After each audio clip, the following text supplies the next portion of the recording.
What's up, guys? This is Ian here, coach of your Ladner Lanturn, and this is going to be a little bit quicker of a battle video because my fantasy hockey draft is about to start drafting in like 18 minutes, so I'm going to try and get this done before that starts. But we are playing River and the Rosmalen Roserades. He's a really good battler, and I've been looking forward to this because we've been having some banter back and forth, and he seems like a really cool guy, so I'm just excited for this match.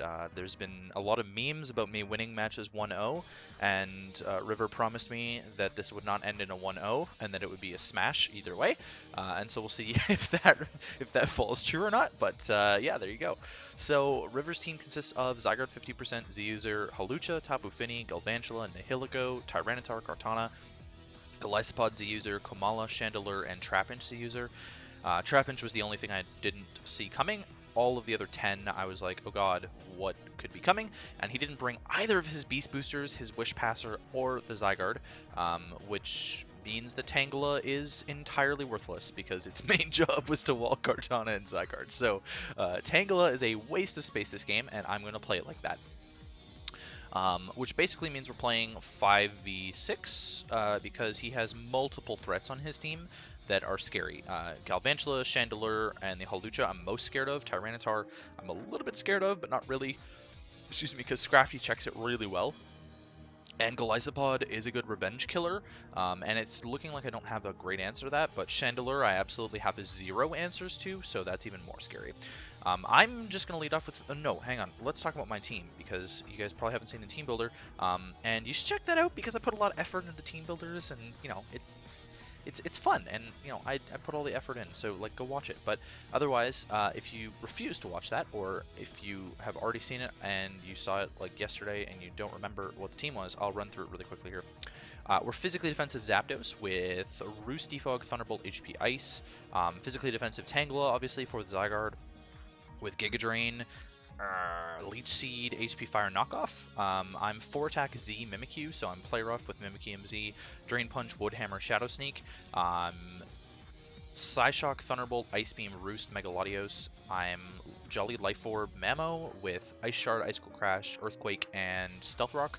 And I'm like a mixed physically biased defensive Scrafty with Intimidate, with Dragon Dance, Crunch, Drain Punch, and Poison Jab, which is meant to set up all over the T-Tar and work with it that way. So heading into things, my plan was to entirely just wall break with Mimikyu. That was the strategy, was get Mimikyu in and start wall breaking.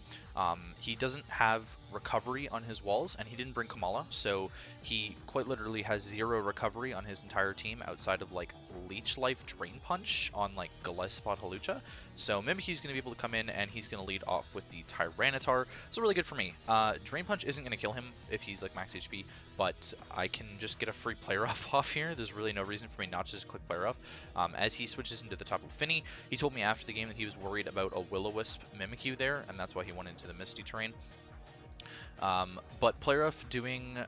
the Play Rough damage shows me he's physically defensive, so I know Z isn't going to kill him, but it's going to put him in range of another Play Rough, or a Wood Hammer. My strategy was to go for Wood Hammer, but that was doing way more than Wood Hammer was ever doing. Now we see the Reflect, but we've already seen Leftovers, so I know that it's only going to last the 5 turns, 4 now. And as he goes into Tyranitar on the Play Rough, so it's not really eating that, and I can get a Drain Punch off on Tyranitar, get some HP back from all the Sand Chip. It would have killed outside of Reflect, so good play to get up the Reflect there, as he's finally going to break my disguise with the Crunch, and I can just Revenge Kill with a Play Rough as he goes into the Chandelure. Play Rough was definitely my safest play. Instead of letting him go into Chandelure for free, I really don't have a great way to deal with Chandelure anyways, but I'm not going to let it come in for free. So my play was to Play Rough there, and now Shadow Sneak isn't killing this thing behind Reflect, so I'm going to keep my Mimikyu alive because I like doing that, as you saw in my last game. Shadow Sneak's not doing nearly enough to this thing behind Reflect, but it's doing like 50-something% afterwards when the Reflect's down, so I'm going to keep this around to Revenge Kill this. It's also a decent way to Revenge Kill Hawlucha. The combination of Ice Shard on Mamo plus Shadow Sneak on Mimikyu should be enough. Should be. If I was Adamant Memo, it would be for sure. But I'm just going to go to my Tangela as he actually goes for Will-O-Wisp and misses. So really not the end of the world there, if I'm being completely honest, that he missed a Will-O-Wisp, but I was honestly just like sacking Tangela this thing, so now I get a hit off with Tangela, which is really good, because I'm going to be able to knock off an item.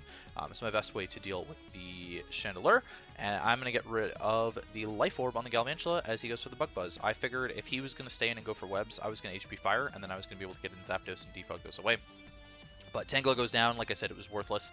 Megalodios comes in, it's my only thing faster than this, and it can revenge kill very easily with Psyshock. Tyranitar seems like a very easy play for him, but at the same time, he doesn't have anything, like, Tyranitar's not eating the hit afterwards is the thing, because we've seen that Mimikyu's faster than it, so I know he's not Scarf.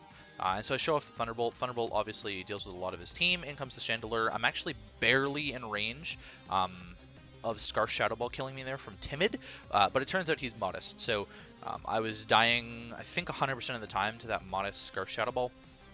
Didn't really matter to me. I really thought he was going to be Timid to speed tie with Mamoswine, but he wasn't actually in the end. He really wasn't. So Megalodios goes down, trades 1 for 1. Not horrible, but not great. It does give me Scrafty for free because I know that he's Scarf, that he outsped me there because I'm running enough speed on my Megalodios for Kartana, which means I'm max speed.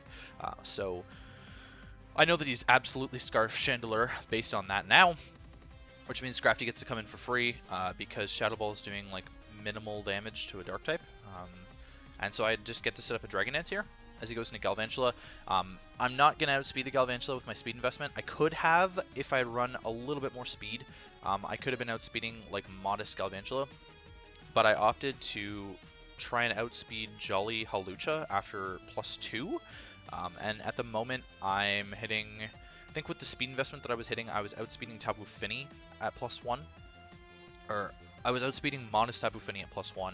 Almost outspeeding Jolly Zygarde, or Adamant Zygarde at +1. But I'm not going to outspeed this Galvantula, so I'm just going to go for the Crunch, because I know the Thunder's coming off, and I just know I'm going to get paralyzed, right? Like, there's no way I'm not going to get paralyzed here. If he doesn't paralyze me, then it's fantastic, and I should have Dragon Danced again, but no, I do get paralyzed, and Crunch is just slightly too little, and the sand goes away. So that was just really unfortunate with the Galvantula there. If I hadn't gotten paralyzed, like, I could have probably banked on not getting paralyzed, and then gone for another DD, and then all of a sudden this Scrafty is, like, extremely scary. Because Chandelure has a tough time revenge killing me because he doesn't know how Spadef I am, and Hawlucha, like, he needs to sack off Tapu Fini. Like, he would need to sack off Tapu Fini to get Hawlucha in to get Misty Seed if he's a Misty Seed set, and so that's sort of what I was banking on there. But instead, the Galvantula is just going to be able to get another hit off of me, and I actually went for the Poison Jab here. If he went into Tapu Fini, it was my safest play because Crunch wasn't killing Tapu Fini at +1. So Chandelure is going to be able to come in and revenge kill me with Flamethrower. Flamethrower is only doing like 50% to my Mimikyu, so I get to go into this and Shadow Sneak, and it's just going to kill off the Tapu Fini, which is fine with me, I think. And then Chandelure comes in, I'm just going to Shadow Sneak it again as he's able to go for the Shadow Ball now. I actually didn't think of that when I was Shadow Sneaking the Chandelure. I'm like, oh, cool, I'm just going to get 2 Shadow Sneaks off on this thing and kill it. But then I forgot that he was Scarf, and so the fact that he was locked into Flamethrower before and then locked into Shadow Ball. I mean, Shadow Ball is very spammable against the rest of my team, right? So it didn't really matter. But I'm going to be able to go into my Mamoswine here and click Earthquake. That's my main play as he goes Golisopod. Very physically defensive Mon, obviously, so it eats that hit very, very well. I get to go into Zapdos here on whatever he wants to go for. I was really predicting First Impression, but Liquidation is going to hit me a lot harder. And the fact that he doesn't get a defense drop here is probably good, in case he did actually have something to hit me with, but Thunderbolt's obviously going to be able to kill him. It wasn't even remotely close to putting him in emergency exit range if he was max HP. It was just always killing that thing, because it has really good physical defense, but not so great special defense. I'm not in range of Chandelure being able to kill me here. So as he goes into Chandelure, I'm just going to choose to kill this thing instead of trying to roost on it, because I know that I'm not going to be able to roost all it out. And then in comes the Hawlucha. This thing has to have Stone Edge to kill my Zapdos. If it doesn't have Stone Edge, then it can't kill me right here, and Thunderbolt OHKOs Hawlucha. So that's my play, is actually just to keep clicking Thunderbolt, as he does have the Stone Edge and he does hit it. So I'm feeling really panicked as I have to bring out my Mamoswine here. I'm Jolly Mamoswine, so, well, it doesn't really matter. He's outspeeding me with Hawlucha either way. If he has High Jump Kick and he's attack invested, then he kills me. If he has Drain Punch and he's Adamant Max Attack, he doesn't kill me. But if I miss the Icicle Crash, I lose 1-0, and if I hit it, then I win 0-0. So it's coming down to that, really.